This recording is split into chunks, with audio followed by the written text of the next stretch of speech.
I just wanted to say, I think there's another way to look at it as well, because I think you're going based off looks.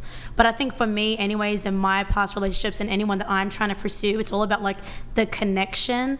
Like, I think the whole stigma of trying to find someone in your like basically your rating, like the leagues thing, like 10 stay with 10s and then 5 stay with 5s or whatever.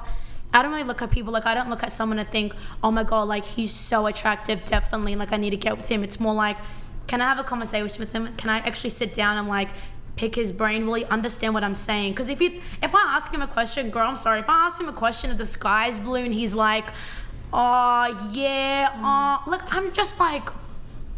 Like, make it make sense, please. Like, he could be, like, you know, to the world, like Andrew said, like, the norm of being the most attractive man in the world. But if I genuinely cannot conversate in an emotional connection way, then I'm, like...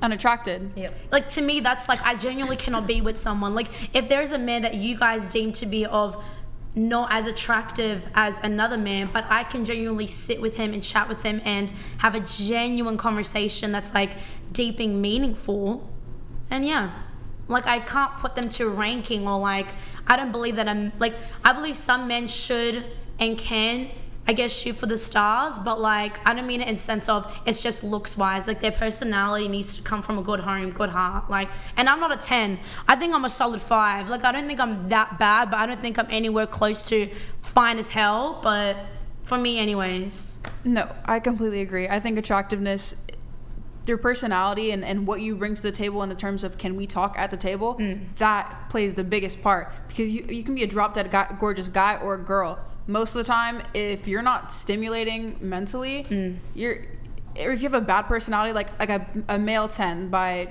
societal standards, if he's a 10, but he has nothing going on in his head, just not nice, not very intelligent, automatically it's like, oh, what a bore, what a waste of physical potential when there's nothing going on in your brain. Yeah, it immediately goes down to like a 6-5 kind of level. Definitely. Can I be honest about something from my personal view? There's been guys who've been like super nerdy, because I'm also like that. I like to connect with them intellectually, and I just knew from the get-go, like, it's not going to go anywhere because there is no physical attraction from my standpoint. So I totally agree. It definitely subconsciously, it's one of the things I look at, like, okay, we're getting along, but I'm also attracted to you. Oh no, looks physically. are definitely important. I'm not saying looks are not important. Definitely you got to be attracted to them, but me personally, I get more attracted to someone, like, for example, my man could be a 3 out of 10, whatever, but I feel like the more I'm with him, I'm gonna find him a 10 out of 10. I'm gonna find him like straight 10 out of 10. Like, I'm just gonna have that bias thing. The more that I'm with them, he will automatically become more attractive to me anyways. Okay, well, let me ask you, have you ever dated what you think is a 3 out of 10? Physically, looks wise? Has any of your exes actually been a 3 out of 10? I don't think that's nice, but I think they're okay. You think they're okay? They're okay, yeah. They Okay. were really nice and like funny. Like, see, my first ex was Egyptian and my second was Filipino. Like, I definitely don't have a type, I guess, necessarily. Like, if you just have like a good heart and you're funny or whatever, automatically you just become more attractive to me. Well, how long did that take? Was that a process? I get, but like the things that we were friends before we became anything. Wait, if I can just jump in here. I'm sorry. So Q wasn't asking about your type. Whether they were Egyptian or Filipino is kind of irrelevant. There are plenty of attractive Filipino and Egyptian men. So he's asking if those men were, or any of the men you've dated, were 3 out of 10s in their looks. I don't think so. So they were more attractive than that. Possibly, yeah. But other people would say no, though. That's the thing. And I don't know if it's a bias because they're my friend or if they're generally unattractive. Do you know what I mean? So a 10 would say that he's unattractive, which is No, normal. definitely not. A 10 would not say that they're attractive, but like... No, that they're unattractive. A 10 would obviously say like, oh yeah, he's unattractive because she's a 10. So she's not going to look at that guy and be interested in him at all. Yeah.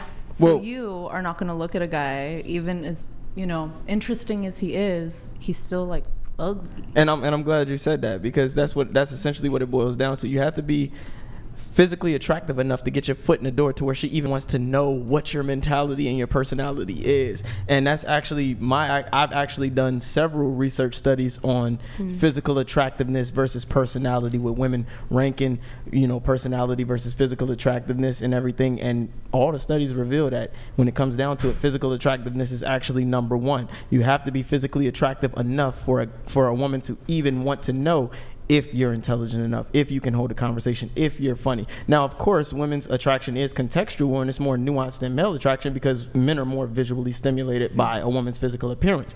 But in essence, you still have to be physically attractive as a guy for her to even take that interest in you, and that's across domains in most cases. It's ubiquitous. So. Yeah, but I'm not saying that he's ugly. I'm not saying Ubiquitous is a pretty big word, Q. It just came out. I started getting into my college days. It just came out.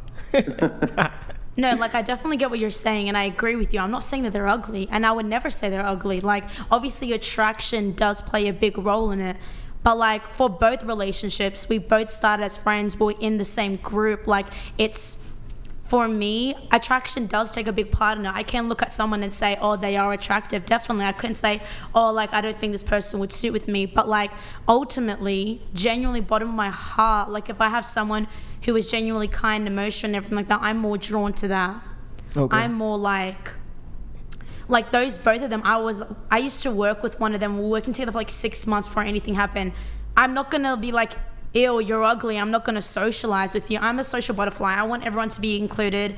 I don't want anyone feeling left out. So automatically, I would talk to anyone, even if they're not a 10 out of 10. I would talk to every single person there is. But also, you also self-aware. You called yourself a 5. Do you think that plays a part in the fact that you're more lenient with male looks because you don't think you're a 10? See, if you thought you were a 10, you'd be looking at men a little different. You'd be like, nah, he's too ugly for me because I think I'm this attractive. But the fact that you know that you're average gives you the leeway and gives them room for error to not be as attractive as they would initially need to be if you thought you were more attractive than what you think you are.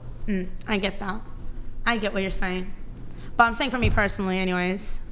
For me personally, but I get where you're coming from. So, like, why did you even bring an example that, like, if it's a 3, if you've never dated someone who you assume is a 3 or you think is a 3? The 3. Yeah, because, like, that was the example that you brought up. Like, if they're a 3. I'm saying if society views them as a 3, like, okay, but, like, I can't put a rank on someone. Well, okay. That's fair. I mean, yeah. Like, I don't know why, but, like, me personally, I can't call someone, like, I can say you're ill if you make my friends upset. I can be like, ew, babe. Like, oh, come on. But, like, that's just coming from a friend. I know it's weird, but, like, that's just, like, that's, like, a friend. Like, that's what I mean. I'm very, like, friendly. I'm very, like, comforting. And, like, I would never want to say anything to rank anyone. That's why I think I'm average. Like, I would never want to come from a place to put a man to feel like... Because I think males are so like this ego thing because of this dominance, because of the assertiveness, because of the way they kind of have to be. This is my opinion, by the way. This is not saying that everyone agrees with me. But I guess putting a man in a position where he doesn't have to feel like he has to be 1,000 times better than everyone else. I don't know. I just want chill dude. Whatever comes from it, comes from it. Like, that's why I just accept everyone for how they are. And that's just me. Maybe that's why I've been single for so long. But, like, it's whatever. I'm not rushed to meet anyone who's a 10 out of 10, I guess. I feel like 10 out of 10s usually have a little, like, cockiness problems and little attitude problems, too. But can you talk to them? Just Like when they know they're fine.